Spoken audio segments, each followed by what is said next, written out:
अस्सलाम वालेकुम class 9th biology का आज हम जो टॉपिक स्टार्ट करने लगे हैं अपना वो है हमारा सिग्निफिकेंस ऑफ माइटोसिस। कल जो है हम लोगों ने जो माइटोसिस है वो कंप्लीट कर ली थी, उसकी जो फेजेस हैं वो सारी कंप्लीट हो गई थी।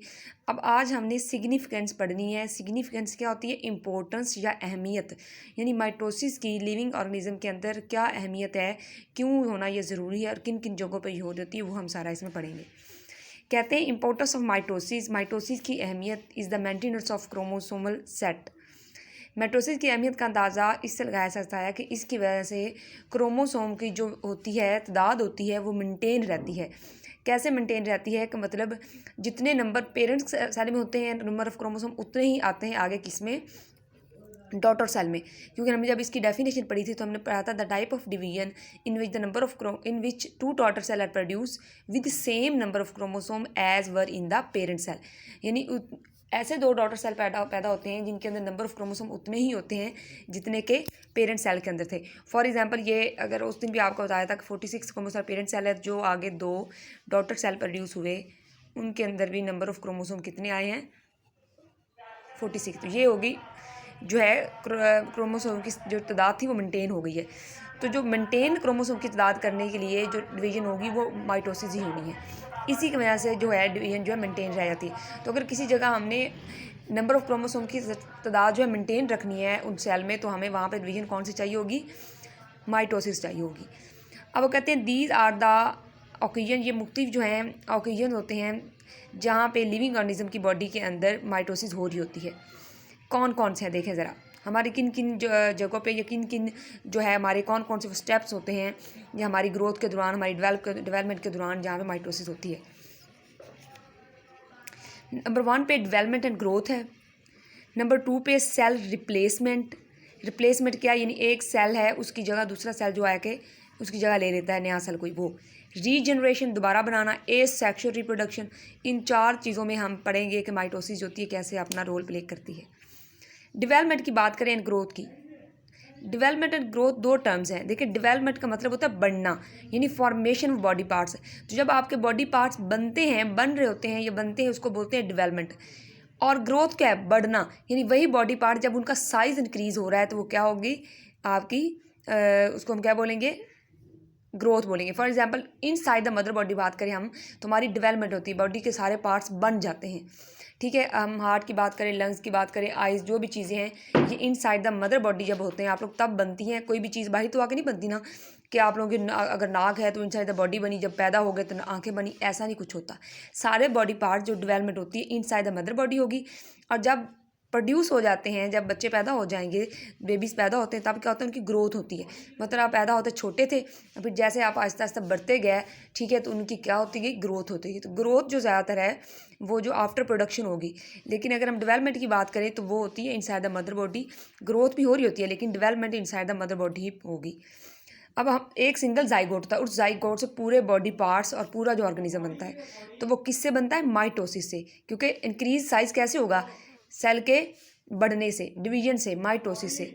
तो ये जो डेवलपमेंट होती है और ग्रोथ होती है वो किसके ज़रिए होती है, माइटोसिस के ज़रिए होती है। फिर अगर हम दूसरे पॉइंट की बात करें तो वो हमारा था सेल रिप्लेसमेंट। रिप्लेसमेंट क्या चीज़ होती है, यानी एक जगह ये चीज़ मौजूद है, इसको हमने यहाँ से हटा के इसकी जगह कोई दूसरी चीज़ रख दी, ये हटा दिया इसको और इसकी जगह ये चीज़ रख दी, ये क्या हो गया, सेल रिप्लेसमेंट हो गया। ये रिप्लेसमेंट इसको हम सिर्फ बोलेंगे। ठीक है, तो सेल रिप्लेसमेंट क्या होती है, हमारी बॉडी में बहुत सी जगहों पर हमारे जो सेल्स हैं वो उतरते रहते हैं और उनकी जगह नए सेल्स वहाँ पे आते रहते हैं। तो वो जो सेल का उतरना, उनकी जगह नए सेल्स का आना, ये भी माइटोसिस के जरिए होता है। जो न्यू सेल्स वहाँ पे आते हैं, सेम कॉपी होते हैं पहले वाले सेल्स की, ठीक है, और वो माइटोसिस के जरिए आते हैं क्योंकि सेम कॉपी हमेशा माइटोसिस से पैदा होगी। कहते हैं in some body parts cells constantly, हमारी बॉडी के कुछ पार्ट्स में जो है सेल मुसलसल जो है रिप्लेस्ड होते रहते हैं, यानी चेंज होते रहते हैं by new words, new cells के जरिए। और ये प्रोसेस होता है किसके जरिए, माइटोसिस के जरिए। कहाँ कहाँ पर ये काम होगा, स्किन। अब देखिए हमारी स्किन के जो है बहुत से सेल्स उतरते रहते हैं, हमारी स्किन भी ईयरली आप लोगों ने देखा होगा, हमारे हाथों की जो हथेलियाँ होती हैं वहाँ से उतरते रहते हैं। ठीक है, इसके अलावा जब हमें कोई चोट वगैरह लगती है, कट लगता है, तो जख्म आपके बाद में जो भर जाते हैं, ठीक है, तो वो भी इसी के जरिए हो रहा है। डाइजेस्टिव ट्रैक्ट, हमारा जो पूरा हमारा जो फूड कनाल है, हमारी खाने का जो सिस्टम है, हमारा डाइजेस्टिव सिस्टम, ठीक है, उसके अंदर भी सेल्स जो है मुसलसल उतरते रहते हैं और उसकी जगह नए सेल्स आते रहते हैं। फिर एक और एग्जांपल यहाँ पे इन्होंने रेड ब्लड सेल्स की बताई हुई है। हमारी बॉडी के अंदर 3 तरह के सेल्स हैं, आपको पता है, white blood cells, red blood cells and platelets. अब जो हमारे रेड ब्लड सेल्स हैं उनका जो लाइफ टाइम होता है या उनकी जो होगी एज होती है रेड ब्लड सेल्स की, वो 4 मंथ है, तकरीबन 120 डेज़। अब क्या 120 डेज़ के बाद क्या ये पहले वाले रेड ब्लड सेल्स ख़त्म हो जाए तो नए नहीं आएंगे? अगर ऐसा हो तो बहुत जल्दी हमें ब्लड डेफिशिएंसी होगी और इवन के डेथ भी काज हो सकती है। तो ऐसा नहीं होता है। नए सेल जो अगर पहले वाले सेल ख़त्म हो रहे हैं तो फौरी तौर पर नए सेल्स बन भी रहे हैं। तो डेली हमारे कितने ही सेल जो हैं पहले वाले ख़त्म होते हैं और नए सेल्स उनकी जगह बनते रहते हैं। ये नहीं है कि एक दफ़ा सारे ख़त्म होंगे तो एक दोबारा सारे बनेंगे, ऐसा नहीं होता। साथ साथ बन भी रहे हैं और साथ साथ ख़त्म भी हो रहे हैं। तो ये न्यू सेल्स कैसे बने हमारे? ये बने हमारे माइटोसिस के जरिए। और रेड ब्लड सेल्स आपको पता है हमारे जो हैं, हमारा जो बोन मैरो होता है, रेड बोन मैरो, वहाँ पे पैदा होता है, जो हमारी हड्डी के अंदर एक बोन मैरो गोदा पाया जाता है, वहाँ पे जो ब्लड सेल्स हैं वो पैदा होते हैं। फिर आप लोगों का रीजनरेशन है अगला। इसकी हम बात करें तो रीजनरेशन क्या है? री मीन दोबारा, जनरेशन मीन बनना, पैदा करना। तो दोबारा बनना, इसके ज़रिए चीज़ें दोबारा बनती कैसे? कहते हैं सम ऑर्गेनिज्म रीजनरेट, कुछ ऑर्गेनिज्म दोबारा बना लेते हैं देयर लॉस्ट बॉडी पार्ट, अपने खोए हुए बॉडी पार्ट्स को दोबारा बनाने की उनके अंदर एबिलिटी होती है। और वो दोबारा उनको कैसे बनाते हैं? By the process of mitosis. तो वो जो न्यू सेल्स होते हैं, उनके जो ऑर्गन जो ख़त्म हो गया था नया बना, उनके जो न्यू सेल्स जो आए उनके, वो किस प्रोसेस के जरिए आए?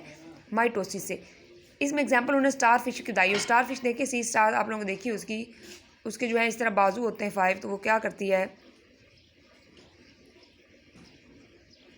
अगर उसका ये एक बॉडी पार्ट्स का बाजू एक सा कट गया है तो ये इसके अंदर एबिलिटी है कि ये आपने ये बाजू को दोबारा जो है अगेन जो है बना सकती है। तो इस दोबारा बनाने के जो अमल है उसको हम कहेंगे रीजनरेशन। और ये अमल जिस चीज़ के जरिए होता है उसको हम बोलेंगे माइटोसिस के जरिए। इस तरह आप लोगों ने छिपकलियाँ हमारे देखी होगी, अगर छिपकली वगैरह किसी की अगर पीछे से टेल जो होती है, उसकी दुम होती है, वो कट जाती है तो वो उसको दोबारा बनाने के काबिल होती है। तो उसको हम क्या बोलते हैं, किस प्रोसेस के जरिए बनाएगी? रीजनरेशन। एंड वो रीजनरेशन कैसे होगी? By mitosis. फिर ए सेक्शुअल रिप्रोडक्शन है नेक्स्ट हमारी माइटोसिस की सिग्निफिकेंस में।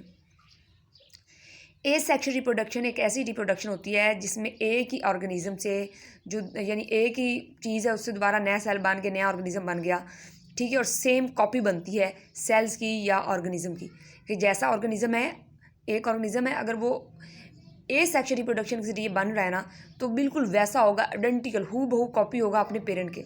और इसी तरह सेल्स भी क्या होते हैं, वो हू बहू कॉपी होंगे अपने पेरेंट सेल के। तो some organism produce genetically similar organism, कुछ ऑर्गेनिज्म जो होते हैं जेनेटिकली, यानी जेनेटिकली क्या होती है, उनकी खसूसियात की वजह से अपने ही जैसे सेम ऑर्गेनिज्म बनाते हैं, उसको हम बोलते हैं माइटोसिस। फॉर एग्जाम्पल ये हाइड्रा दिखाया हुआ है, ये एक जो है वाटर लिविंग जो है ऑर्गेनिज्म है। अब ये क्या करता है, ये हाइड्रा की बॉडी है, जब इसने रिप्रोड्यूस करना होता है तो इसकी बॉडी से एक आउट ग्रोथ उठती है, ये एक बड बना, ये क्या है, एक बड आउट ग्रोथ है। क्या होगा जब ये बनता है तो ये फिर इस बॉडी से डी अटैच होगा और यहाँ पे गिरा, और यहाँ पे जब गिरा है तो अब ये नया ऑर्गेनिज्म प्रोड्यूस करेगा जो बिल्कुल ही अपने पेरेंट की कॉपी होगा। तो ये क्या है, ए सेक्शुअल रिप्रोडक्शन से हुआ, ठीक है। तो ये जो ए सेक्शुअल रिप्रोडक्शन के मेथड हैं वो भी जो है माइटोसिस के प्रोसेस के जरिए कंप्लीट होता है। तो ये आपकी इंपॉर्टेंस थी जिसके अंदर हमने कुछ पॉइंट्स पढ़े, asexual reproduction, regeneration, cell replacement, ठीक है, और डेवलपमेंट एंड ग्रोथ हमने पढ़ा। ये आप लोगों को पढ़ना है। कल हम जो है इसके एरर्स पढ़ेंगे माइटोसिस के अंदर। ओके क्लास, अल्लाह हाफिज़।